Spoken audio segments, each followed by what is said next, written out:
I sent this to the group text about like hidden talents. I thought you could juggle. I can't juggle that good. Yes, you can. No. Oh, yeah. It's really who we are as a company. Are you laughing at me right now? No, I'm not. Stop it. Oh, I said number 2. Okay, we'll start over. Okay. Great. Welcome back, everyone. I gotta get excited. You're gonna be like Jason Kelsey? Is that what it is? I don't know. He's like, hello, welcome back to New Heights. Yeah. It's getting really hot in here. Whew, okay. Ready? First episode, we touched, gosh darn it. Touched? What I said touched. Okay, starting over. This is number 2, okay? Give me a break. So I'm doing this one. Yep. Yeah. Okay. Instant awkwardness. So, wow. Shake it out. I'm not worried about it. I don't know what to say. Let's do it. Ready? So, for this next segment, we're gonna... What? This camera. Huh? Look at this camera. I am, ain't I? Oh, I don't know. I don't know. OS. We're getting content. We don't even know it. This is Powering KC, a podcast by PLS about the people, projects, and businesses shaping Kansas City. We are Kyle and Jessica, local business owners, a husband and wife team, and the people behind PLS. Around here, we believe that local matters. So we're sitting down to talk about solar, business, family, community, and the stories behind the work. Let's get started. Hi guys, welcome back to Powering KC. This is our second episode. The first episode, we talked a lot about who we are as a company, how we got started, kind of what drives us as a solar company, and what it's like working together as a husband and wife. Today we're going to be talking more about that, working together and what that's like, owning a business together. We're also going to touch on some questions that are really important to ask before you go solar or even consider going solar, and do some fun little segments and things for you to look forward to over the course of our podcast. We're going to kind of have some things that we bring back in and do over and over again. So yeah, that's what we're going to do today, and thanks for joining us. We're going to talk about what we have going on lately in our personal lives, work lives, and just kind of give you guys an update with all the projects we have and all the nuances with everything we do. We have a lot going on right now on all fronts. With our business, we have several projects that are getting ready to start. With our family and our home life, we've had a basement finish going on that we're working through, and we're getting ready to go on a vacation. So very excited about that. I think we've officially wrapped up all of our 2025 projects. Yeah. A couple weeks ago, we did a final site visit with one of our projects, and so we talked with the homeowner about the application on his phone app that he could use and what it translates to his bills, and then we get text messages from our clients, and they're our favorite thing ever. When we get text messages saying, look at what my bill was this month, and this client that his project was installed in 2025 and got turned on in February, end of February, his bill was negative $14 and change. Some change. So basically he overproduced. So generally what most homeowners see is like spring and fall is when they overproduce or kind of get to zero, and so he obviously saw that and he was really excited. And this isn't someone that was super skeptical up front. He's actually super chill and laid back, but he's been in the area, his family's been in the area for over 100 years. Yeah. And so he was a really big proponent of it, and he just wanted to see how it would work. And I think that text was pretty cool. Yeah, he's a farm owner and very much a farm guy. And he's got all these cats that he bought for his granddaughter out there, and some steers and other animals. Those are my favorite projects. So, but also we've come to know him really well, and he brings us honey. He brings our kids little tiny bears of honey. But you wouldn't know it that he's developed communities in southern Johnson County. So many. And he's about to start another one, and he actually developed our neighborhood that we live in and went to school on the property in a one-room schoolhouse on the property, and that's where he grew up the majority of his life. I think our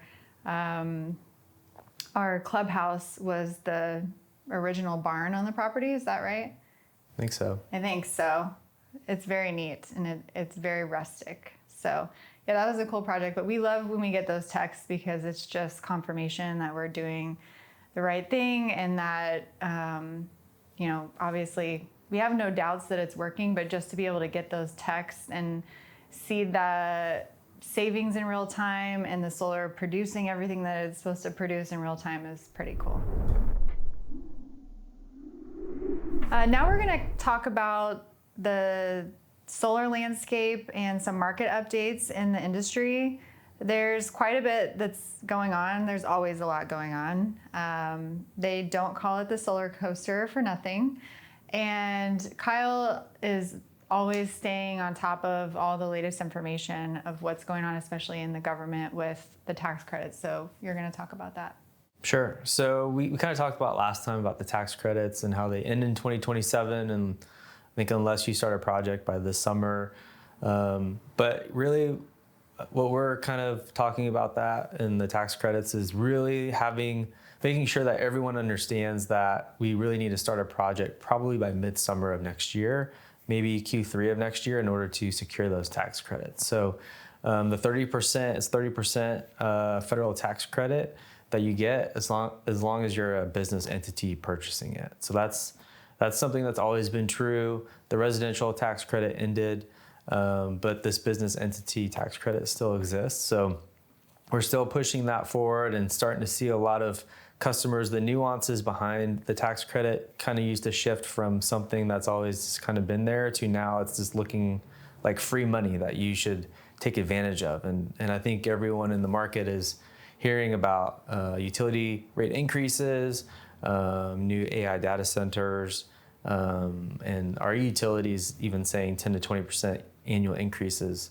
over the next 5 years. So with that, what we're starting to hear, and I guess kind of just take a step back, is that those tax credits were supposed to go until 2033, and they were shortened in the bill that went through last summer.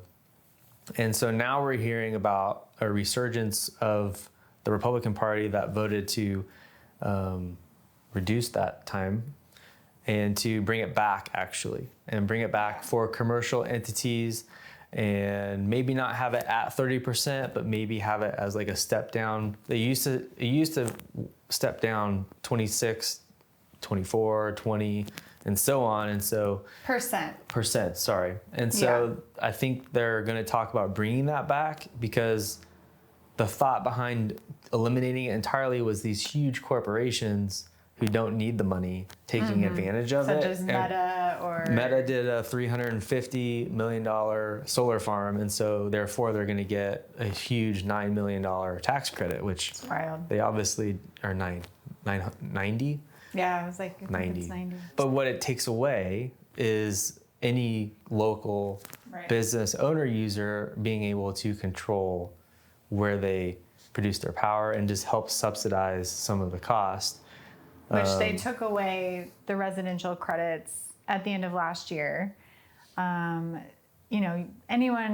in a residential community can still go solar pending HOA laws, but it changes your ROI quite a bit, and your payback can go from 5 to 6 years with the tax credits to maybe 10 to 12 years without them. So now that's going to change when the rates go up, but while you can take advantage of it and what they are offering, definitely should consider it.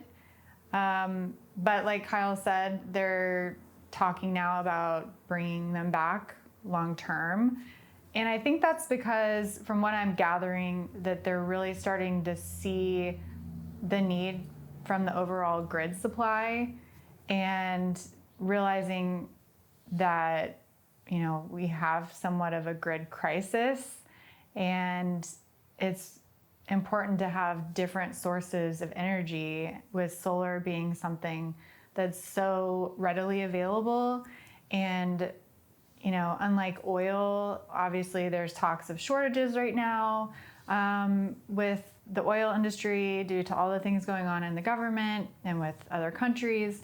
And so you don't really have to worry about that when it comes to solar. So they're starting to look at it less as competition and more as, I think, a complement to what's already out there, you know, coal, gas, and using it for all of America's benefit versus trying to stop it because it was keeping people from, you know, using the other things that they wanted them to use. So I think it's become highly politicized, solar, in the last 5 to 6 years. I think it's always been, but yeah, But more so, and I think Yeah. what they're missing is people really wanting to just like have another option to produce their own power. And, Yeah. and there's nothing more American than being able to control something like that. Right. Than having to do something that the government or the utility or whatever tells you to. So I think that's a huge thing.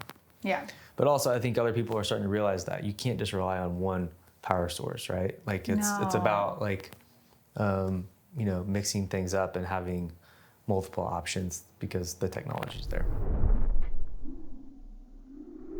Generally, when we go on site or get a phone call from someone or an email, we get asked a lot of questions about whether their property is right for solar. And so we want to address those and just kind of get some of those out of the way so that if you are watching this, then you can determine that. Yeah, and that way you know what questions to ask if you're considering solar, and kind of can weed out companies that don't feel genuine and you don't feel are giving you straightforward answers about these questions. So we'll talk about those, and I think we'll start with the biggest one, which is your property right for solar? It sounds very simple, but there's lots of different factors at play. So I'm gonna let Kyle talk about those. And I mean, we'll both talk about it, but you can kind of guide the conversation since you're the expert on the subject. Well, I think the number one thing about your property is which way does the roof face, right? So is it a flat roof? Is it tilted? And also how big is it? So generally when someone comes to us, we have to marry a couple things. How big is your roof and how much solar can we fit on it? And then how much energy are you using without solar? And hopefully those two come together. Right. But where we have a lot of quick stops are if there's a whole lot of HVAC units on a really small roof, therefore we just can't, fit enough solar on it to justify. Is it structurally sound? Is it structurally sound? How Yeah. old is your building and how is it constructed? But also, which direction does your roof face? If it's flat, we can make it work. But if it is pitched, we definitely don't want your only roof facing north because if it's facing north, then you're only going to produce, 50 to 60% of what you could. Right. And the numbers just aren't going to work because out. of the angle of the sun. Sure. So if we all remember back to grade school, if the earth is like this, and in the summer it tilts towards the sun, we get more sunlight during the summer, which is great. I don't remember grade school. But in the winter, the earth tilts away from the sun. Right. Right? And so in that case, in the winter, we're already getting so much less sunlight and direct sunlight. But then also, if you're facing north, you're just not going to produce hardly anything in those like lower 6 months of the year. So like November through February or March. So again, south is best. That's 100% production capability. East and west is pretty darn close. It's like 93, 92%, which is still great. Yeah. But then again, if you do have a pitched roof and it is north, it's just not a good fit. Well, there's companies out there that will still do it, and we don't really recommend it, but if we give all the information to a client and they still say, I want solar anyway, we'll do it. We're just going to set that expectation that your production's going to be a portion of what it would have been if you had a different, facing roof, or, if it was flat, we can tilt the solar panels where we need them. But with a pitched roof, if it's pitched towards the north, you don't really have any options. So yeah, we really try to advise people against doing solar. In fact, we had someone that I know reached out to me at the end of last year. She lives in North Kansas City, and they are concerned about all the data centers and the new power plants that are going in. There's one going in pretty close to her house, and so they wanted to start looking into solar, and unfortunately their roof was very pitched and faced straight north. And so we really advised that they didn't do solar. But then they told us that they have a neighbor whose roof faced the same exact way as theirs, and a company told them that it was a great fit for solar. So I think part of why we really try to educate as much as we can is because we talked about this in the first episode, but there can be a lot of shady companies in the industry, and that can be in any industry. But, we really try to shoot it straight with everybody and give them as much information as possible. And we're not going to try to sell somebody on something that isn't really going to be as beneficial for them. So she was really grateful that we were honest with her and thanked me for that. I'm sure she felt a little confused because her neighbor had been told the opposite. So that's just a little bit about the roof and I think something that should be like a red flag to homeowners, not a red flag, but something to ask more questions about. Red flag. Is just about more about the production numbers, more about their utility savings, right?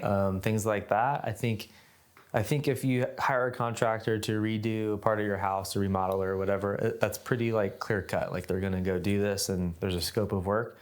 But because this is an energy project, where other companies can kind of fluff up the numbers, it's in the production. Right. It's in how much energy savings there will be. A lot of them use percentages, like you're going to offset this much percent. We don't do that. There's nothing wrong with doing like the percentages part, but like what really can get people in a lot of trouble is just overpromising and under-delivering. And so from our perspective in our company, what we really like to do is we like to do the opposite, honestly. We like to under-promise and over-deliver, and I think that's why we get so many text messages and so many phone calls. I don't know if we under-promise. I don't know if I like that, but I would say we're more conservative in our estimates, for sure. Because the last thing I want is a phone call that we are over-promising. So generally it's the opposite, where we hear customers saying, we paid off our system in 4 years and not 5.5 years, or whatever it is. And we like to use below the average of utility increases. Rates, yeah. And if you call another company or want to reach out to someone, I think a good question to ask is, how long have they been in business? I think how long have they been in the industry? I think really knowing that question and that answer will help you understand the nuances that they have honestly gone through. We always talk about like the solar coaster, and every 18 months there's something different, and that's political driven, or that's equipment driven, or that's deadline driven, or tariff, whatever it is. And so, I personally have been in it for 14 years, so I've seen, probably 10 plus. You've been through cycles of changes. Yeah, 4 different administrations, right? Yeah. And so, but like every couple of months, there's shipping things going on in some other part of the world that's going to increase cost of whatever. And I fortunately have consulted with a module manufacturer, so I've been able to see like what it's like on that front end of the equipment side. And on the back end, because you did warranty at a different company. And I did warranty for another client, which is which is, it was a $3 billion portfolio of solar. And I got to see, that was really cool actually, because I got to see everything that could happen 5+ years later after it's installed and everything works. So, but going back to the question, I think it's experience. I think it's, how long they've been in business, how many installations have they done? Right. How about your installers? Because a lot of people sub their installations out, and which isn't a bad thing. But what is important is who are those installers? Who's that electrician? How many installations have they done? Because again, equipment requirements and things change all the time. And we actually got that phone call from the roofer last week. Right. And they said, and this homeowner had a insurance claim. And so they asked us to take off the system. And generally we don't, I want to help them, but generally we don't take those types of things on because we don't really know how that was installed. And what I could see in the pictures is that it wasn't installed correctly. Right. They had direct bolts going into shingles, not flashed properly. Right. The wire management was a mess. And well, and our installers have been doing this just as long as Kyle, because they all worked together at a different company years ago. And Kyle shot him a picture of the roof, and he was like, we can't get involved in that because it wasn't done right. And well, we talked about how a lot of companies change their name after 2 right, years or whatever. Which is what happened to this. Which is what happened. This company's not around anymore, and so it just leaves a lot of people. And this was just a random person that messaged us on Instagram, and I don't know how I should have asked how they found us, but they really, I feel bad for the homeowner because they went solar with this company and they're nowhere to be found now. And so they're having to, figure this out on their own. But unfortunately, because it wasn't done properly, our guys weren't feeling comfortable with taking on the project of removing it and reinstalling it. So, but I did steer them into a network of people that would likely help them. Yeah. So, we're always willing to help. Yeah, I don't want to just leave someone. But, for sure. But yeah, I think, like I said, getting back is the experience, understanding that. Well, what the process is, are you going to be working with someone throughout the project who knows the ins and outs of solar or not? In our case, you're working with us. Right. And as Kyle said, he's been doing this for a long time. But he's the one and our installers that are going through this whole process together, and they have so much knowledge. So, if they do run into issues, then they're going to know what to do. They're going to know who to call. They're going to know how to handle it. And so you want to make sure that you're working with a company who has this level of experience and who is going to be with you from start to finish. But even past finish, right? A lot of these companies can finish a project and then move on, which is fine. But what we love to do is we love to continue to monitor it, make sure it's producing 100% of what it's supposed to. Right. And everyone knows you just text or call me and we still check in on projects from 5 years ago. Yeah. Yeah. So it's always fun because once you install the solar, there's an app that you're given. And that's another question you could ask is, after I've gone solar, how do I make sure that it's working? And you can download apps with the products that we use. There's apps that you can access on your phone, and you can see how much you're producing every day. We like to keep tabs on things and stay involved as long as we can and stay in touch with our clients. So I definitely would make sure you're working with a personable company. As you know, Kyle and I were both born and raised in Kansas City, and we would love to kind of segue into talking about what's going on in Kansas City. The Royal Stadium is moving to downtown Kansas City, and it's going to be really close to Crown Center. So I'm curious what you think about that, because you grew up going there all the time because your grandparents lived in that condo area. Yeah, my grandparents lived in San Francisco Towers, which is connected to Crown Center. Grew up going there all the time and shopping at Crown Center and skating at the ice rink and what's that, Kaleidoscope? The fountains. I ran through the fountains, which you can't do anymore. I know. But yeah, I don't know. I was a little surprised that it went in that spot. I think in any urban spot, I think it's like just fitting it in somewhere that it probably doesn't fit, in my opinion. I guess now Hallmark is donating part of their the whole family, but is donating part of the building to them. I don't know. I think it's going to be a little tight. I think it's going to change the dynamic entirely. I understand the concept. It's like bringing it where there's the most people. Well, and they're trying to do what other cities have done, which is having their sports entertainment downtown. Yeah. But I mean, I personally don't. I mean, I would not want to walk around that area at night if there's like a night game or something. Yeah. So I kind of liked where it was because it was like it's a destination. Right. You go there. There's a huge parking lot, and then you leave, and then whatever you can tailgate if you want. Yeah. So tailgating is a big thing in Kansas City for sure. So I'm not saying I'll never go, but I'm not like. I mean, you have many years to stew over it. I get it. While they build it. Sure. But yeah, I think that growing up, I went to games a lot. Even in my 20s, I had some friends that worked for the Royals, so we got to go to the games and have the really good seats, and it was a lot of fun. It was a bit of a hike, but didn't mind it because we were just used to that our whole lives. It's just always been where it is. I know a lot of people are really excited about it being downtown. I can't say I am, but I've said it a few times, like I'm a little bit of a fuddy-duddy and I kind of liked things how they were. So I'm curious to see how it changes things, and I'm not gonna say I'm never gonna go, but it seems less appealing to me.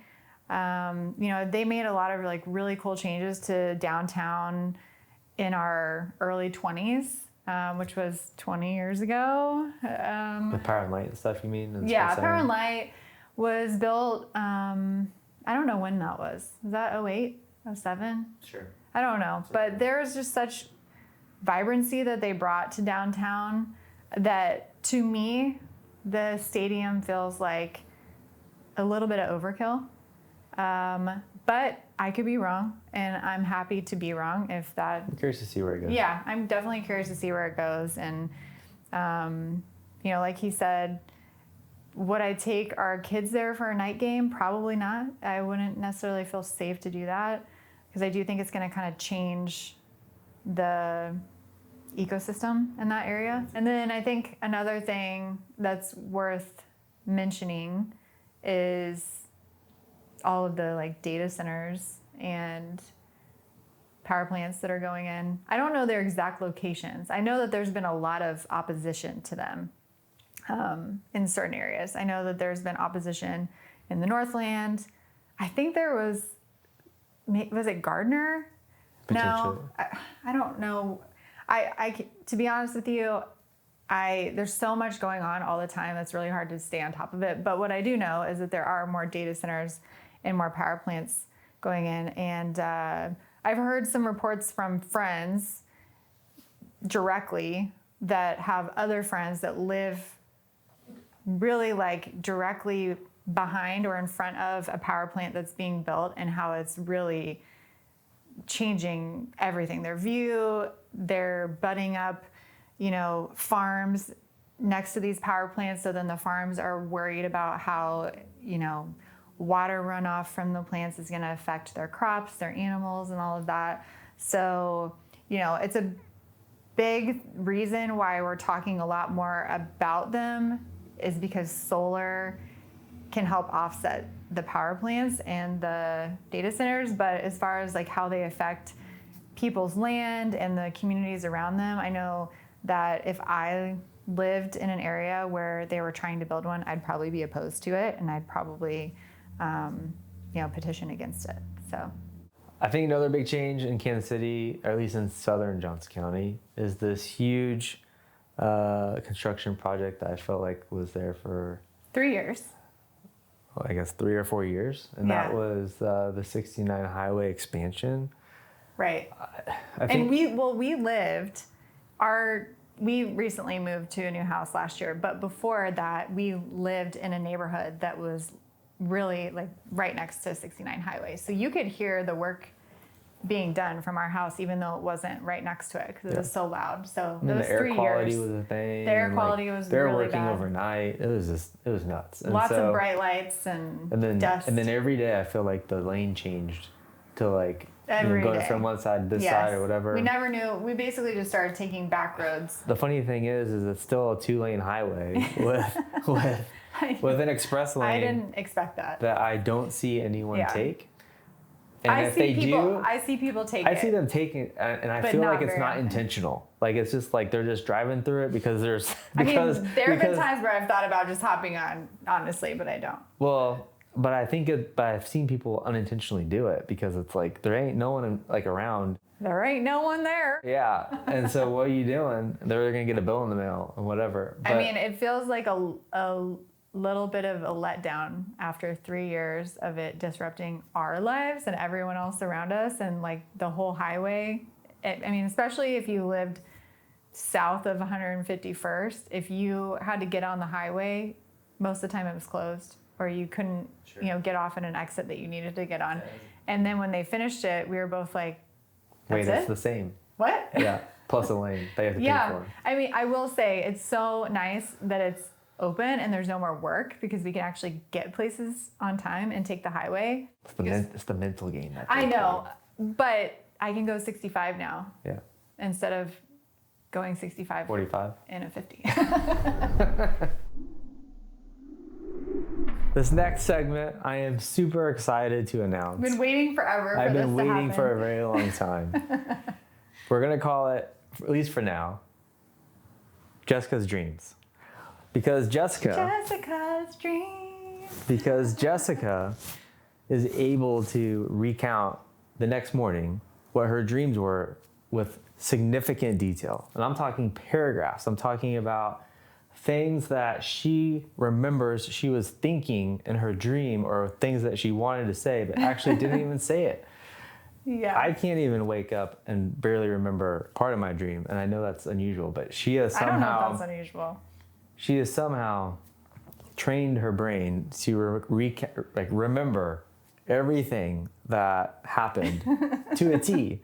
So for years, Jessica has had dream journals, and most of them are pretty hilarious because they are about people that she's seen on TV a couple days before, or we talked about them a couple days before. Maybe it's football season and we're talking about Patrick Mahomes and Travis Kelce or whatever it is. So for some reason, some of these people just keep showing up in her dreams as her boyfriend or her husband or her best friend or whatever. And so we're going to kick off this segment of Jessica Dreams. Okay, so I'm going to read this dream, but I feel like I need to preface this. I'm not a fan of Travis Kelce. I'm a fan of the Chiefs. I love the Chiefs, but I've not been like, I'm not a Swiftie. I think Taylor's awesome and like girl power. But it's just funny that he keeps showing up in my dreams. And it's always been like, I even start this by saying, once again, I'm in a relationship with Travis Kelce because I'm like, why am I always dreaming about this guy? Okay, so once again, I'm in a relationship with Travis Kelce. I call him tall guy and he's annoyed. And I say, you ball players all look the same. Sorry, 6'5", buzz cut. It's the truth. He comes to watch me play softball and we're playing indoors somewhere. The lights are off and I can't see when the ball is being thrown to me. Sarah Jo, who is my old catcher when I played softball, is my catcher and she's reminding me of the signals for things like a drop ball. Finally, everyone complains enough that the ref agrees to turn on some lights. That's when Travis sees my arms and can't believe how ripped I am. This is so ridiculous. He says he's only seen me wear long sleeves. We huddle up as a team, and I tell them it's been years since I pitched, and I'm not sure how I'll do it, but I'll try my best. I was a pitcher for 15 years. First, they give me some small thing to throw, then a squishmallow, and it doesn't fly very well, as squishmallows don't. And my confidence is going down with every pitch. Then Sarah, my catcher, calls a drop ball, which is my signature, and I throw a grounder. I'm just praying that I can throw a good pitch. But when I finally throw a strike, I say, I'll take it, and everyone's clapping for me. Yay. Then you wake up. And then I wake up. Yeah. And then I wake up and I'm like, why am I dreaming about this? It's so weird. He's still on the market. He's Travis not. is still, well, kind of. He never hasn't sealed the deal. And you've talked about your drop ball for years, and I think deep down you did have a lot of pressure. I think that's what that was, and you just wanted to succeed. I think, well, I've been curious, like when you dream about celebrities and stuff, or, you know, notable names in your community, the dream journals all say that it's, you know, something that you admire in them. And I was an athlete growing up. I played all kinds of sports, but I also played softball for 15 years, including a year in college. And so I admire athletes a lot because it's so much work. It's so hard on your body. So maybe that's why I'm dreaming about. Probably. Yeah, I don't know. More to come next time on Jessica's Dreams. Jessica's Dreams. Cut. Oh. This month has been a really fun, well, it's just started, I guess. May just started, but this month is 5 years since I joined PLS as a co-owner. So this past Friday night, we went out for dinner at 1587 Prime, which is one of our favorite spots. Which makes sense given all my dreams about Travis Kelce. No, I'm just kidding. But we went out for dinner there to celebrate that. So 5-year celebration of me being co-owner, and then 14 years married. High five. Next week, celebrating that. And then we also were celebrating some of these projects that are kicking off. So we are just feeling really grateful for all of the, you know, growth that we've had in the last couple of years. And it's really important to us that we take time to like slow down and really take that in and celebrate those wins. And, you know, especially taking time together as business owners and business partners in a couple is really important to us. And that's how we keep things positive and keep doing this together. So that was really fun to do. We had a nice night. We have the best server there named Lauren. But yeah, so thanks for joining us today. I just want to remind you guys, if you're thinking about going solar, make sure you ask the right questions. Make sure you're working with a company that you really trust. If there's a question about it, get another opinion. We're happy to help if we can. You know, we always want to help and educate when we can. And we really appreciate you guys joining us for our second podcast. It's going to get more interesting as time goes on. We're definitely going to start bringing in some guests. And if you're interested in coming on as a guest, make sure to reach out to us. But yeah, anything else from you today? No, I think we did great. I appreciate Zebediah for helping us out, and looking forward to it. Yeah, thanks. Bye, guys. Thanks for listening to Powering KC. If you enjoyed the conversation, follow along for more stories from local business owners, contractors, clients, and people doing meaningful work around Kansas City. And if you have questions about solar for your home, business, farm, or property,